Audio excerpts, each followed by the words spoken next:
Hello' everybody June মাহৰ দুটা ভাল জব আপডেট লৈ আহিছোঁ গতিকে কি জব হয় কি দুটা জব হয় আৰু কি কি কোৱালিফিকেশ্যন লাগে তাতে কেইটা ভেকেঞ্চি আছে আৰু লাষ্ট ডেট কিমানলৈকে লাষ্ট ডেট আছে মই গোটেইখিনি ডিটেইলছ জনাম কেৱল ভিডিঅ'টো শেষলৈকে চাব মই সৰফৰাজ জব ইনকুৱাৰী অন্যতম ভিডিঅ'লৈ স্বাগতম জনাইছোঁ।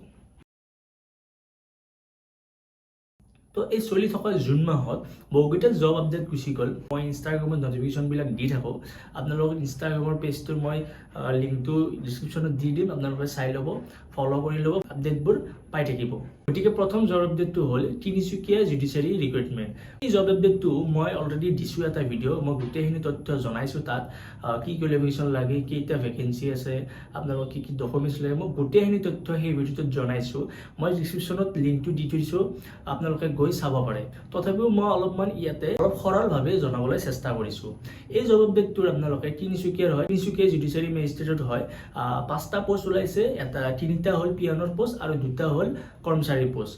গতিকে এই 2টা পোষ্টতে আপোনালোকক 8 পাছ বা মেট্ৰিক পাছ লাগিব আৰু লগতে ইয়াৰ চেলাৰী থাকিব 12,000ৰ পৰা 52,000লৈকে, অৰ্থাৎ বাঢ়ি আপোনালোকে 52,000লৈকে থাকিব।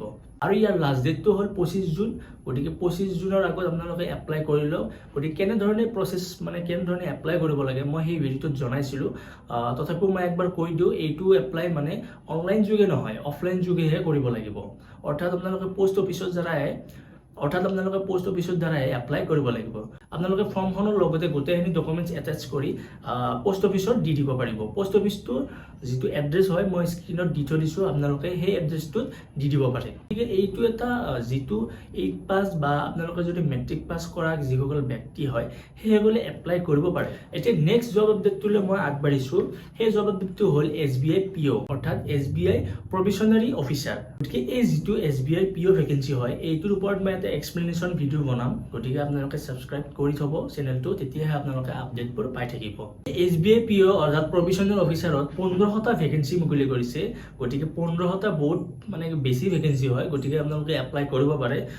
ইয়াত কেটেগৰী ৱাইজ ভেকেঞ্চি আছে। SCৰ বাবে আপোনালোকে 234টা পোষ্ট আছে, STৰ বাবে 144টা আৰু OBCৰ বাবে 390টা, লগতে EWSৰ বাবে 144 অৰ্থাৎ 144টা আৰু জেনেৰেল কেণ্ডিডেটৰ কাৰণে 588টা অৰ্থাৎ 588টা পোষ্ট আছে।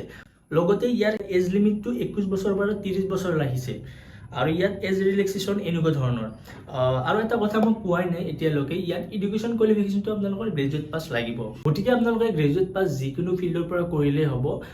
ছায়েন্স, কমাৰ্চ, আৰ্টছ ন' মেটাৰ, আপোনালোকে পাছ কৰিলেই হ'ল। তাৰপিছত আপোনালোকে যদি ফাইনেল ইয়াৰ ষ্টুডেণ্ট আছে, কিছুমানে ধৰি লওক গ্ৰেজুৱেট পাছ কৰা নাই, সেই সকলো এপ্লাই কৰিব পাৰিব। অৰ্থাৎ আপোনালোকৰ যদি ফাইনেল ইয়াৰ যিটো ষ্টেজত আছে সেই সকলো এপ্লাই কৰিব পাৰিব, যদিহে আপোনালোকে ছেপ্টেম্বৰৰ 30 তাৰিখৰ আগত আপোনালোকে এই যিটো চাৰ্টিফিকেটখন ছাবমিট কৰিব পাৰে, তেতিয়াহে এপ্লাই কৰিব পাৰিব। অৰ্থাৎ আপোনালোকে এপ্লাইটো কৰি দিয়াৰ পিছত যদি চিলেকশ্যন হয়, তাৰে পিছত আপোনালোকে ছেপ্টেম্বৰৰ 30 তাৰিখৰ আগত যিখন চাৰ্টিফিকেট ওলাব, আপোনালোকৰ মোটামুটি জুন জুলাইতটো আপোনালোকৰ এক্সাম শেষেই হয়। এক্সাম শেষ হোৱাৰ পিছত আপোনালোকৰ যিটো চাৰ্টিফিকেটখন ওলাব সেই চাৰ্টিফিকেটখন আপোনালোকে দি দিব লাগিব।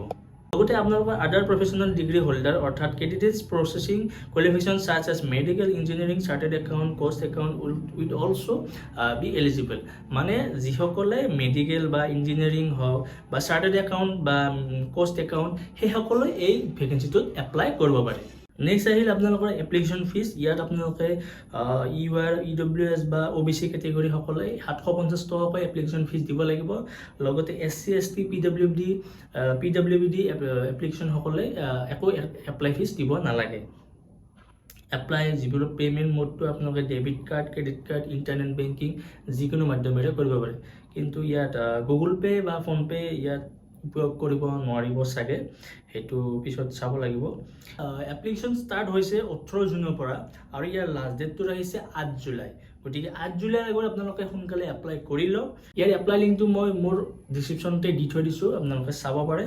গতিকে 2টাৰে এপ্লাই লিংকটো মই দি থৈ দিছোঁ। অৰ্থাৎ প্ৰথমটোতো এপ্লাই লিংক নাথাকে, যিটো এপ্লিকেশ্যন ফৰ্মখনৰ লিংক থাকে, সেই এপ্লিকেশ্যন ফৰ্মখনৰ লিংকো দি থৈ দিছোঁ মই, আপোনালোকে গৈ ডিছক্ৰিপশ্যনত চাব পাৰে। গতিকে জুন মাহৰ এই দুটাই ভাল ভেকেঞ্চি আছিল। যদি কিবা আপকামিং আৰু জুন মাহত ভেকেঞ্চি ওলায় মই ভিডিঅ' লৈ আহিম, আপোনালোকে ছাবস্ক্ৰাইব কৰি থ'ব, নটিফিকেশ্যনটো যেতিয়াহে পাব।